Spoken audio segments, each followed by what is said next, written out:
Baik. Persoalannya, lihat baik-baik. Saya sebutkan dua kubu ekstrim dulu. Saya belum sebutkan mana pilihan yang rajih di antara ini semua. Fokus. Para ulama, ketika melihat hadis-hadis ini, dan ayat-ayat Quran, mereka terbagi pada beberapa golongan. Ada yang berpendapat haram mutlak untuk kehati-hatian. Sudah. Karena ayat-ayat yang turun, hadis-hadis yang ada, itu tidak banyak yang memuji, tapi lebih banyak yang memalingkan dari itu. Maka mereka berpendapat, bagi saya, haram hukumnya. Haram itu maksudnya saya nggak ingin kerjakan itu. Saya ingin terkait dengan maslahat yang jelas manfaatnya saja. Quran jelas manfaatnya. Hadis jelas manfaatnya. Musik gak banyak manfaatnya. Saya tinggalkan itu semua, saya konsisten dengan ini saja. Maka mereka berpegang teguh dengan hukum keharaman musik. Jadi kalau Anda menemukan, maaf ya, kelompok yang haram mutlak, gak boleh sama sekali, dan sebagainya, ini yang diambil ayat-ayat dan hadis-hadis yang tadi saya bacakan. Dengan pemahaman hukum musik haram mutlak. Jelas? Persoalannya, begitu disampaikan seperti itu, tiba-tiba yang terjadi ditemukanlah hadis-hadis Nabi membolehkan. Tapi kan dalam pernikahan ada hadis Nabi, dan itu sahih. Tapi kan Nabi pernah masuk kepada rumah Sayyidah Aisyah, ada yang bersenandung, dan itu benar hadisnya. Bagaimana pendapat Anda? Oh, kalau itu dikecualikan. Kalau itu dikecualikan, boleh dalam konteks itu saja. Akhirnya, yang tadinya haram, turun sedikit. Haram kecuali. Sama kalau mau dibawa ke konteks kekinian, haram. Gak bisa, mutlak itu haramnya. Tapi tiba-tiba ketika sedang sholat, tang ting tung ting, tang ting tung, tang ting tung ting, tang ting tung, handphonenya bunyi. Dan itu musik. Itu musik. Oh, kecuali handphone. Kecuali handphone. Misal ya. Baik. Muncul turunan di sini. Fokus baik-baik. Fokus. Kita sedang membahas persoalan. Maka disinilah kemudian muncullah kecuali-kecuali di sini. Apa pengecualiannya? Dalam bab nikah boleh. Itu pun diikat dengan hal-hal yang tidak banyak yang melalaikannya. Boleh dalam bab nikah. Sepanjang musiknya tidak terlampau berlebihan, bahkan disyaratkan rebana saja. Selain rebana, nggak boleh. Atau akapela saja. Jadi yang pakai piano tetap haram. Yang pakai gitar tetap haram. Yang boleh pakai rebana saja. Nah, jadi kalau Anda ikut golongan seperti ini, jangan heran kalau kemudian ke pernikahan yang ada cuma rebana. Ya, atau misalnya menggunakan akapela, tidak menggunakan piano dan sebagainya. Maka ini yang dimaksudkan barangkali mengambil hukum yang pertama. Dan Anda tidak harus mencelanya. Karena kita menghormati perbedaan. Tidak ada masalah. Kalau Anda berpegang pada yang ini, karena tujuannya baik, ada masalah. Jangan dicela. Karena mereka saya ingin berhati-hati. Yang ingin saya kerjakan yang ini saja. Yang ini saya takut salah. Takut salahnya menjadikan mereka mengambil sesuatu yang mereka pahami dengan baik. Jelas? Satu. Baik. Kemudian, golongan yang ini tidak sependapat. Kita bandingkan. Mari kita lihat. Anda menyebutkan haram mutlak. Tapi pakai kecuali. Setiap yang haram mutlak, kalau dikecualikan, itu pasti haramnya haram pada zatnya. Pada asalnya sudah haram. Lihat baik-baik. Misal, babi apa hukumnya? Haram. Ada kecualinya nggak? Oh, kata siapa? Ada kecualinya. Buka Quran surah kelima ayat ketiga. Buka Quran surah kedua Al-Baqarah ayat 173-nya. Ada pengecualiannya. Kecuali kalau sedang terpaksa. Terpaksa. Misal, Anda pergi ke Cina. Di Cina misalnya nggak ada makanan di tempat Anda datang, tidak ada makanan yang halal sama sekali.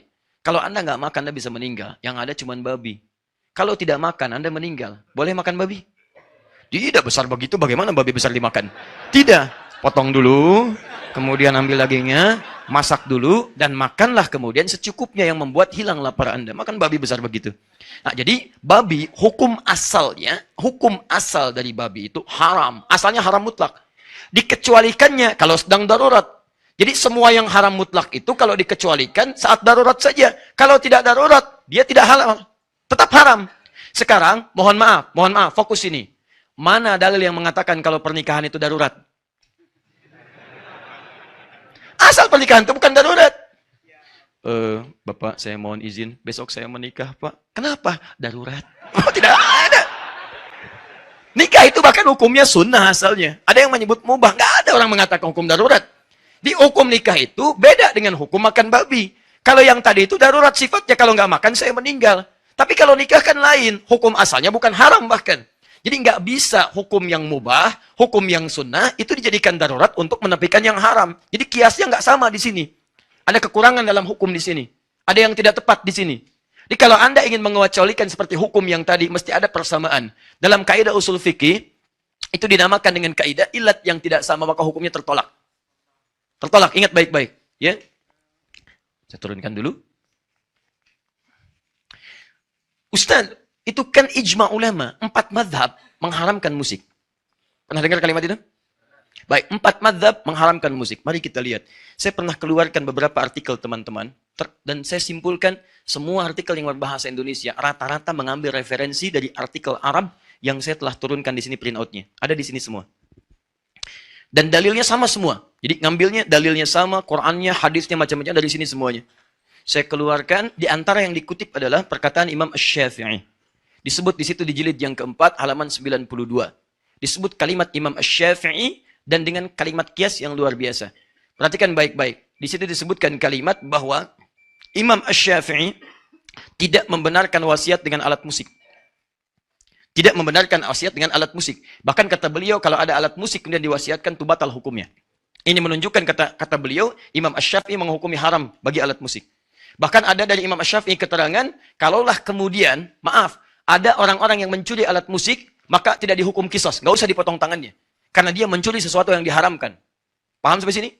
Pernah dengar kalimat itu?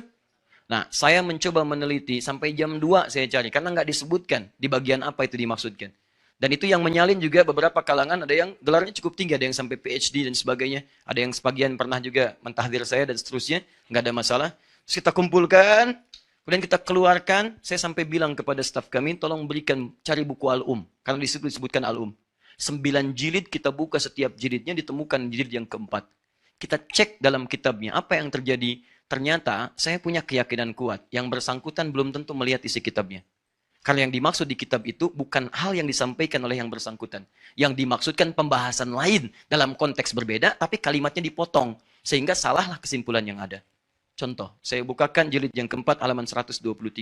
Mungkin beda cetakan. Di cetakan yang dimaksudkan dituliskan halaman 92. Saya cek halaman 92, ternyata tidak ada kalimatnya. Baik. Lihat baik-baik ya. Bab ma yajuzu minal wasiyah fi halin wa la yajuzu fi halin ukhra. Bab ma yajuzu minal wasiyah, ma yajuzu minal wasiyah fi halin wa la yajuzu fi ukhra. Bab tentang wasiat pada satu hal yang unik sifatnya. Keadaan tertentu boleh, keadaan tertentu tidak boleh. Jadi ada benda yang diwasiatkan untuk ahli waris, benda ini unik sifatnya. Dia saat yang bersamaan bisa diwariskan, bisa tidak diwariskan. Apa di antara pembahasan yang dibahas ini? Banyak. Ada wasiat tentang pemberian anjing. Ada. Anjing apa hukumnya? Dalam madhab Syafi'i itu haram mutlak. Dalam madhab Syafi'i. Haram mutlak. Ya, najis aini. Najis aini. Jadi kalau disentuh pun Anda mesti cuci tangan. Ya, cuci tangannya 7 kali. Salah satunya menggunakan apa? Baik. Nah, yang paling menarik setelahnya pembahasan tentang warisan menggunakan alat-alat musik. Dicontohkan langsung di sini. Misalnya yudrobu bihi. Yang sering dipukul. Misal seperti rebana. Dan kemudian alat-alat musik yang dipetik. Ya, kalau sekarang gitar dan semacamnya. Teman-teman, apa kalimat Al-Imam Asy-Syafi'inya? Dipotong kemudian jadi kalimat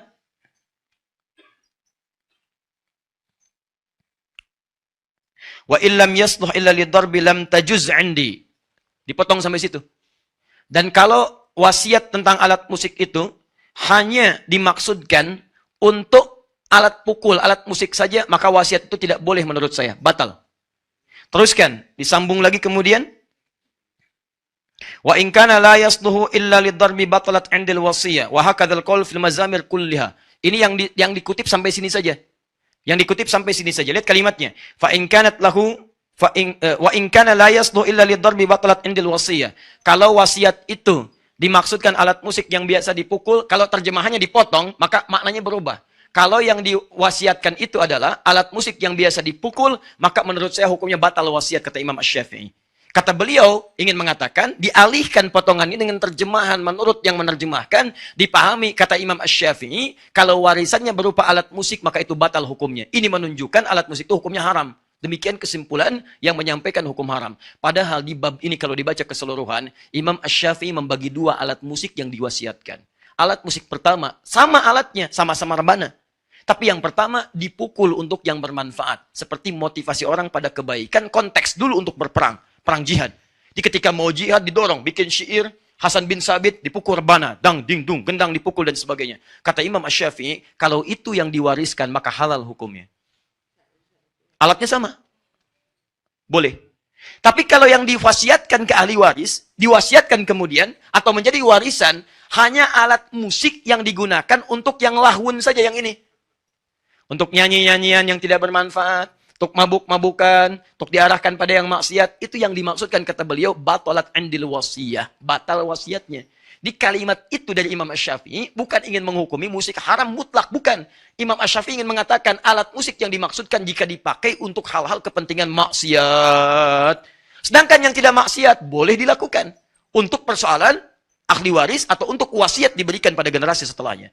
Jadi maksud saya, ada orang-orang yang mengutip pendapat para ulama, tapi tidak merujuk kitabnya dalam bab apa itu disampaikan. Ternyata ketika para ulama, Imam Syafi'i itu tidak terlampau menyenangi musik. Tapi yang paling hebat, beliau itu ahli syair. Dan punya diwan, namanya Diwan Imam Asy-Syafi'i. Punya kumpulan-kumpulan syair. Tapi karena konsennya kepada fikih, konsen pada Al-Quran, terlampau banyak menjauhi yang seperti ini. Tapi hukumnya ada. Di teman-teman, kalau Anda melihat para ulama mengatakan misalnya kalimat-kalimat, kami jauhi musik, kami tinggalkan musik, munculkan hadis-hadis yang tadi, pada umumnya walaupun mereka punya syair dan sebagainya, itu karena kebiasaan mereka dekat dengan Al-Quran dan dekat dengan hadis. Dan orang-orang ahli Quran tidak akan bertemu frekuensi Quran dengan frekuensi musik. Ya, kalau saya pribadi, misalnya kalau Anda tanyakan, kalau saya pribadi, saya tidak terlampau menyukai musik. Karena ketika seorang dekat dengan musik, itu tidak akan sejalan dengan Qurannya. Walaupun musiknya ada maslahatnya. Makanya silahkan cek, Anda senang musik agak kesulitan menghafal Quran. Karena frekuensinya tidak sama di situ. Tapi bukan berarti menjadikan musik mutlak haram, bukan. Karena ada bagian-bagian tertentu yang dibenarkan oleh Al-Quran. Apa itu? Ada orang yang memang bakatnya ada di situ. Bakatnya di situ. Dia mudah sekali membuat lirik. Dia mudah sekali memainkan irama dan sebagainya. Kata Quran, dipakai yang maksiat. Kenapa tidak dipakai yang halal-halal? Seperti Hasan bin Sabit menggunakannya. Seperti Ka'ab bin Zuhair. Dan diberi hadiah oleh Nabi SAW. Makanya muncul semacam Maher Zain. Muncul semacam Yusuf Islam dan sebagainya, muncul semacam dan sebagainya, ya, kalimat-kalimat lirik-lirik yang mengarahkan kepada nilai-nilai kebaikan, tapi tidak disatukan dengan yang maksiat. Liriknya memang bagus. Ayo solat, ayo solat, ayo solat, ayo solat. Yang di bawah joget, ikhtilat dan sebagainya. Nah, itu barangkali mencampurkan dua hal yang tidak bertemu satu dengan yang lainnya. Diberi judul nada dan dakwah. Nada satu, dakwah satu. Tapi antara nada dengan dakwah tidak nyambung. Kalimatnya benar, nada dakwah. Kalau dengan nada itu ada nilai-nilai kebaikan yang tidak menghadirkan unsur maksiat. Jelas ya? Judi, aku kalah, bohong, sungguh, misalkan. Misal saja ya. Misal. Itu kan sudah salah. Liriknya salah, orangnya juga salah. Nah, apa kesimpulannya? Kesimpulannya adalah, turunkan dulu. Jadi kalau kita bandingkan, saya kan belum berbicara tentang pilihan Anda. Itu silahkan Anda pilih yang bagaimana, nggak ada masalah. Saya mau bicara, kesimpulannya, kalau kita bandingkan, para pendapat ulama akan ditemukan tadi perbandingan-perbandingan berdasar turunan ayat dan hadis tadi. Maka pendapat ulama ada yang mengharamkan mutlak dengan alasan tadi, untuk kehati-hatian saja. Yang kedua, ada pendapat haram dengan syarat, haram kecuali, karena ada pengecualian-pengecualian di sini. Yang ketiga, kemudian ada yang membolehkan mutlak, karena diambil hadis kebolehannya saja. Yang keempat, ada kebolehan dengan syarat kalau musik yang dimaksudkan mendukung kepada nilai-nilai kebaikan yang dibenarkan oleh agama.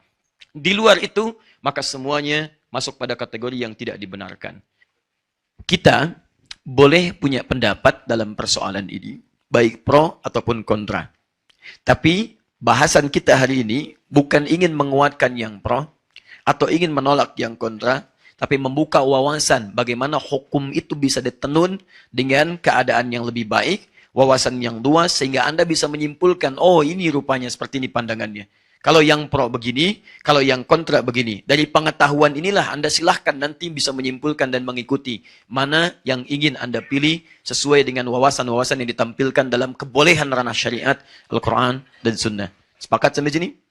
Baik, tapi ingat, kesepakatan kita masih ditenun dengan kalimat yang sama. Jangan sampai perbedaan kita dalam menyikapi satu persoalan menjadikan kita kemudian terpecah belah dan tidak saling tegur sapa. Paham?